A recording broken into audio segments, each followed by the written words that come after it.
एक समय की बात है। एक गांव में एक ब्राह्मण और ब्राह्मणी रहते थे। ब्राह्मणी धार्मिक प्रवृत्ति की थी।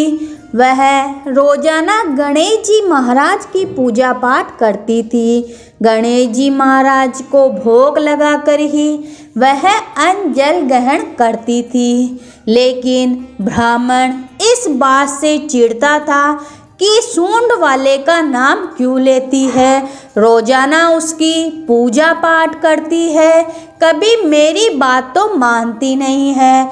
इस बात को लेकर दोनों में रोजाना झगड़ा होता। एक दिन ब्राह्मण और ब्राह्मणी में झगड़ा इतना बढ़ गया कि ब्राह्मण ने ब्राह्मणी को घर से निकाल दिया।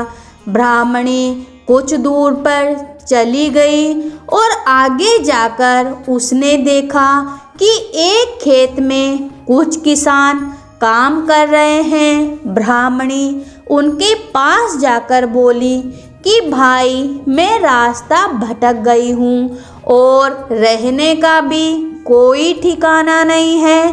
कृपा करके आप लोग मुझे कोई काम दे दीजिए। किसानों को उस ब्राह्मणी पर दया आ गई और उन्होंने उसे काम पर रख लिया। काम करते हुए ब्राह्मणी रोजाना गणेश जी महाराज की कहानी सुनती और उन किसानों को भी सुनाती।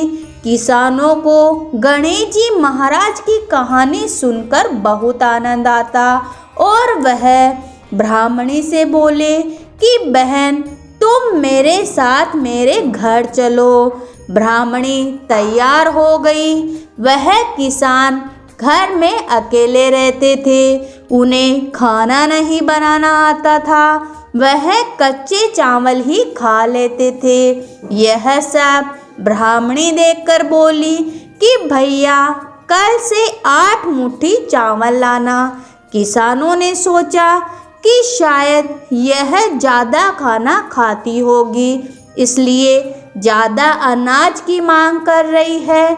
अगले दिन किसान 8 मुट्ठी चावल लेकर आए। ब्राह्मणी ने गणेश जी महाराज की पूजा पाठ करी, उन्हें भोग लगाया। उसके बाद सभी किसानों को बैठाकर गणेश जी महाराज की कहानी सुनाई। फिर सभी को खाने को दिया।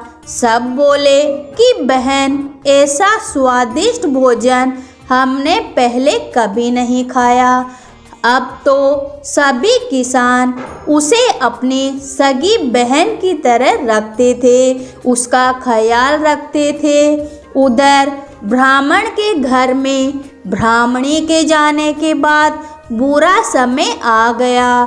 उसके घर में खाने के लाले पड़ गए और आस पड़ोस वाले लोगों ने कहा कि जिसके भाग्य का खाता था उसे ही घर से निकाल दिया। अब ब्राह्मण को बहुत पछतावा होने लगा। वह एक दिन परेशान होकर अपनी पत्नी को खोजने के लिए घर से निकल गया। चलते चलते वह उसी खेत में पहुंचा जहां किसान खेती कर रहे थे।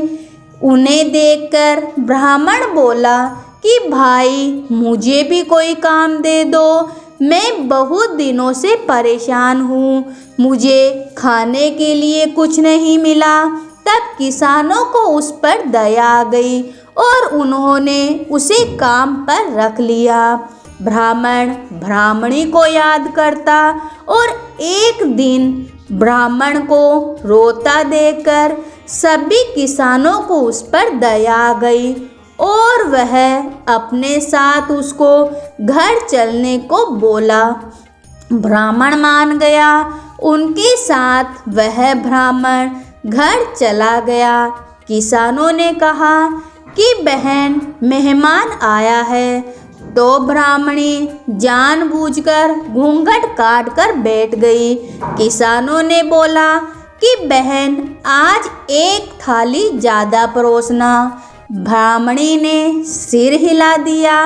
पहले तो उन सभी के लिए भोजन निकाल कर दिया, फिर जैसे ही ब्राह्मण के लिए ब्राह्मणी भोजन निकालने लगी, तभी गणेश जी महाराज ने ब्राह्मणी का हाथ पकड़ लिया।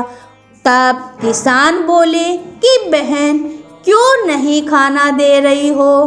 तब ब्राह्मणी बोली कि भैया, मैं क्या करूं, मेरा हाथ तो गणेश जी महाराज ने पकड़ लिया है।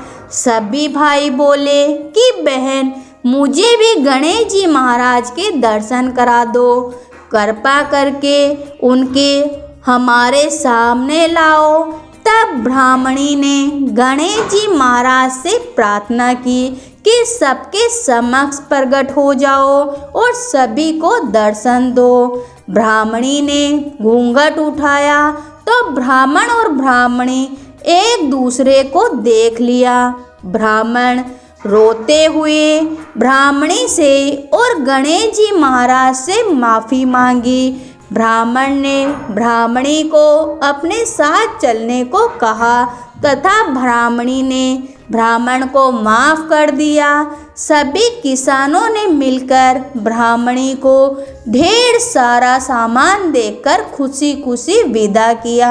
अब तो ब्राह्मण और ब्राह्मणी मिलकर गणेश जी महाराज का व्रत करने लगे, कहानी सुनने लगे, पूजा पाठ करने लगे।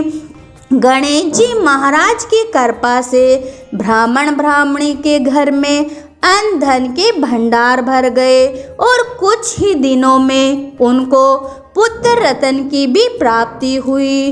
दोनों आनंद पूर्वक रहने लगे। हे गणेश जी महाराज, जैसी कृपा आपने ब्राह्मण और ब्राह्मणी पर करी, वैसे आपकी कहानी सुनने वाले, हुकारा भरने वाले सब पर अपनी असीम कृपा बनाए रखना, सबकी मनोकामना पूरी करना। तो प्रेम से बोलिए, गणेश जी महाराज की जय हो।